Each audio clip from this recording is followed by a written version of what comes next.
Beginning as a Kickstarter project by developer Hi-Bit Studios, 1980X is as much a love letter to the video games of the 1980s as it is a retro gaming visual novel. You play as Kid, a high school teen stuck in suburbia. Like any burgeoning adult, Kid dreams of a world beyond the small town of his youth, feeling trapped as he realises the world has much more to offer.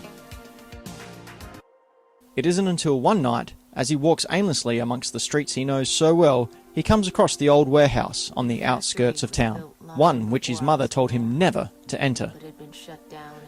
Doing what every teenager ever has done, he enters its doors and is introduced to the smoke-filled, neon-lit world of the 1980s arcade.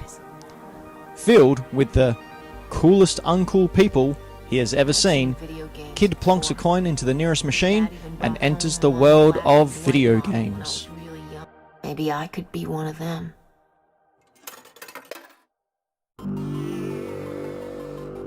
Throughout Kid's adventure, you play variations on many classic games, from the R-Type inspired Out of the Void to the somehow relaxing Outrun clone. These minigames start out as simple, but get progressively harder as you continue.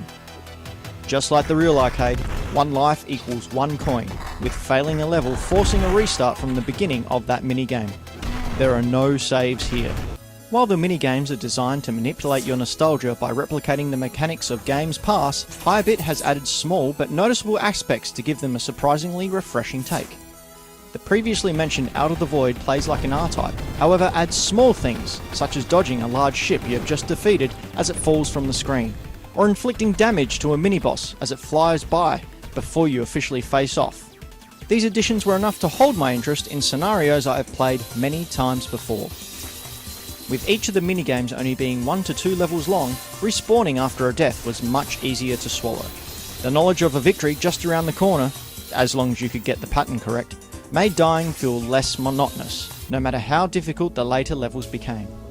Another cool addition to the gameplay was during the Outrunner game, where, after defeating the first level, we are treated to driving through the streets while Kid narrates his laments to us.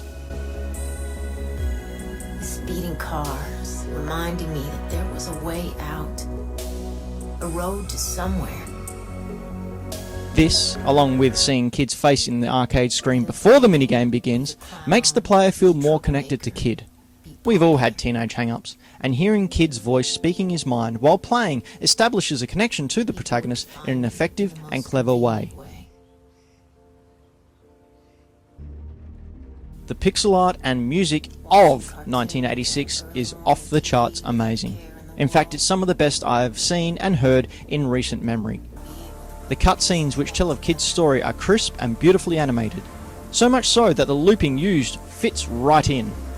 It's all a part of capturing the feel of those early arcade games. A fantastic 80s synth rock soundtrack backs not only the story cutscenes, but also makes an appearance within the game. I often found myself bopping along to classic 8-bit tracks while playing, only to be happily surprised with some modern day electro beats piping in, making the games feel much grander.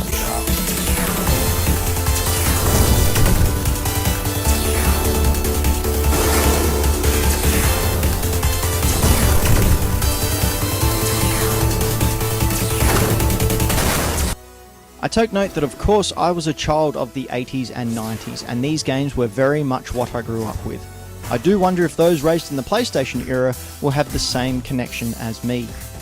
Nostalgia grabbed a hold of me with two arms and pulled me back to those times of my own youth, echoing many of the doldrums that Kid voiced, such as being unfairly labelled at school or pining over that person who was way out of our league.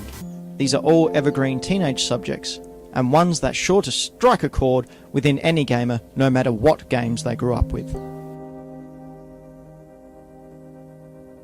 1980X is short, taking about an hour to play if you're very good at memorising the patterns. It left me wanting more, but not in a good way. Its hour-long gameplay had me wondering if the $15 Australian I spent was a wise investment. This also could have been due to the ending, which, while setting up more games to come, just sort of stopped and offered no real point in taking this journey. All of the threads introduced throughout the game are not paid off, making it feel like a lack of cohesiveness, and the storyline not being anything more than an excuse to pad out the mini-games. The dialogue of those cutscenes, however, is fantastic. Lines such as "another life is just a coin away" are almost poetic, adding to the teenage angst and drama that Kid exudes. Hybitt Studios have made an extremely fun and enjoyable game, creating a heart-tugging look back at video games in their adolescent years. Like Kid, video games were beginning to mature and the world was opening up to them. It's a pity that they focused on the journey and not the destination. It took all the guts I had to go down the stairs. A new life may only be a coin away, but how many coins are needed to enjoy this short visual novel is entirely up to the individual, and may not be worth the price for some.